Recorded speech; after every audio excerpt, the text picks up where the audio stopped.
We're going to turn now to some breaking news on one of President Trump's most controversial nominees, Paul Ingrassia, who is tapped to lead the Office of Special Counsel, announcing he is withdrawing his name from consideration after allegations of racism surfaced following a report in Politico where they published a series of text messages he had allegedly sent within a group chat.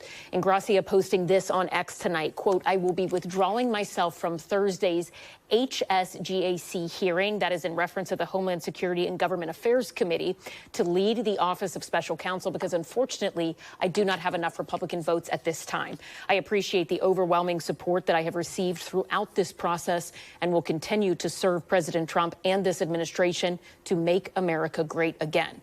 All of this comes just one day after that exclusive report with Politico saying that they had reviewed messages Ingrassia sent on a text change that included a half-dozen Republican operatives and influencers, with Ingrassia allegedly writing in one, quote, "MLK Jr. was the 1960s George Floyd and his holiday should be ended and tossed into the seventh circle of hell where it belongs." In another one, he wrote, quote, "I do have a Nazi streak in me from time to time."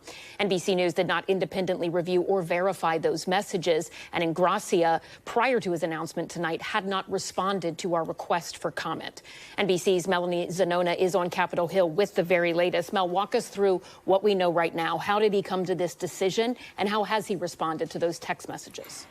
Yeah, well, Ingrassia and the White House clearly saw the writing on the wall here. And based on our reporting, it was going to be a pretty embarrassing defeat if they were to put through this nomination, because it wasn't just a handful of Republicans who were expressing concerns. It was pretty widespread in the GOP conference.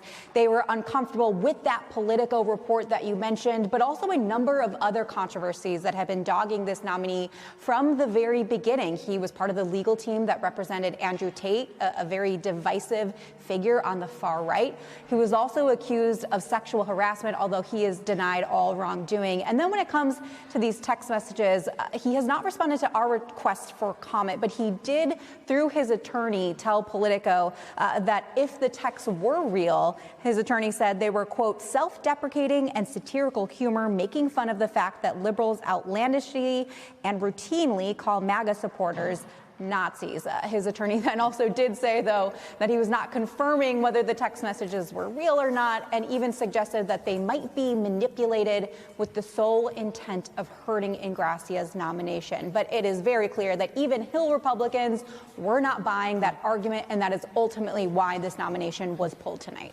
All right, so a withdrawal tonight, that breaking news. Melanie Zanona on Capitol Hill. Thank you so much. We appreciate it. We thank you for watching, and remember, stay updated on breaking news and top stories on the NBC News app or watch live on our YouTube channel.